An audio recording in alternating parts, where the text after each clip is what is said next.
Welcome back to Revenue RX, the podcast at the intersection of pharmacy and finance. I'm your host, Lubna Mazen. Today, we're talking about revenue codes. Revenue codes are the first item you see on the UB04 when looking at line level detail. We'll kick it off with what is a revenue code. A revenue code is a 4-digit number that tells a payer where a service happened or what category the service falls under. It's not necessarily what was done. Instead, a revenue code answers the question of where it was done or what department of the hospital the service is associated with. This could be pharmacy, emergency room, operating room, infusion center, or it could be the way that you are billing a daily stay. It is a category label, not the description of the service itself. Revenue codes are maintained through the National Uniform Billing Committee, in the UB04 Billing Manual, and published by Medicare administrative contractors like Noridian for billing reference. They're organized into ranges, and each range represents a category that's slightly different than the other. For pharmacy, our codes are spread amongst the 0 to 5 range, 0 to 6 range, 063 range, and the 089 range. We'll kick it off with the 025 range, which is the basis of pharmacy billing. 0250 is for general pharmacy, 0251 for generic drugs, 0252 for non-generic drugs, 0253 for take-home drugs, 0254 for drugs incident to a diagnostic service, 0255 drugs incident to radiology, 0256 experimental drugs, 0257 non-prescription, 0258 IV solutions, and 0259 for other.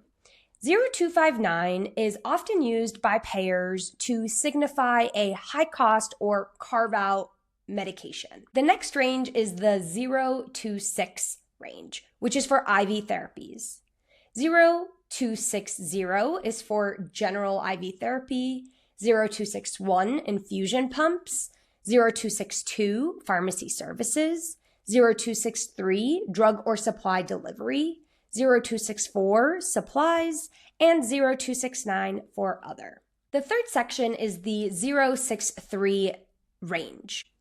0631 for single source drugs, 0632 for multiple source drugs, 0633 restrictive prescription, 0634 erythropoietin in less than 10,000 units, 0635 erythropoietin in more than 10,000 units, 0636 drugs requiring detailed coding, and 0637 self-administered drugs. The last category is the 089 range. We have 0891 for special processed drugs that are cellular therapy, and 0892 for special processed drugs that are gene therapy.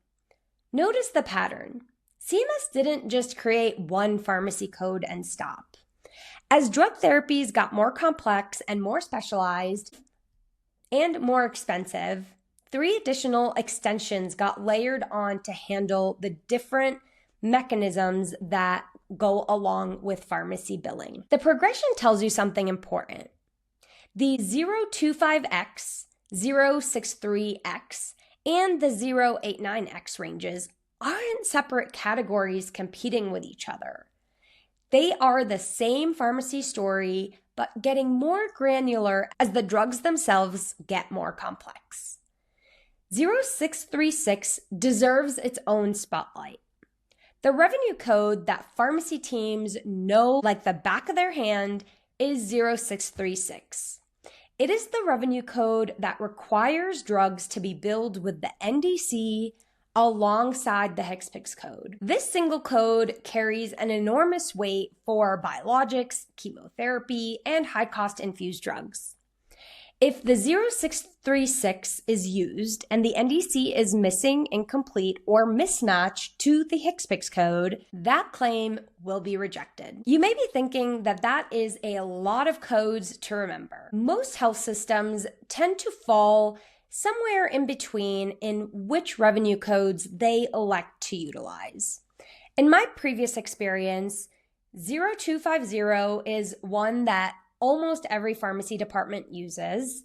I've also seen 0258 for IV solutions, as well as 259 for high cost or payer specific revenue code requests. In the 026 range, I've seen the general 0260 utilization as well as 0261 for infusion pumps. In the third category of 063 range, you will see the 0636, which is for drugs requiring detailed coding, as well as 0634 and 0635 for erythropoietin billing. And the last category, which is our newest category, the 089 range, I've seen both 0891 as well as 0892 be utilized. A key point to pay attention to is that some payers reimburse certain revenue codes at different rates. So pay attention to where your drugs are routing to ensure appropriate reimbursement. One mistake I often see is when a revenue code is used and the accompanying requirements are not used. For example, in 0636, you have to submit the NDC. If you bill a medication without the NDC in revenue code 636, it is a pretty easy flag that the payer will point out and deny. Thank you for listening to another episode of Revenue RX. If you enjoyed today's episode, please share it with a friend, like, and subscribe. Remember, healing patients is the mission, protecting the margin is the strategy. This is Revenue RX. As a reminder, this podcast is for informational and educational purposes only. The views shared are my own and do not represent any organization that I am affiliated with. This is not legal, financial, or reimbursement advice. You should consult with your internal experts before making any decisions.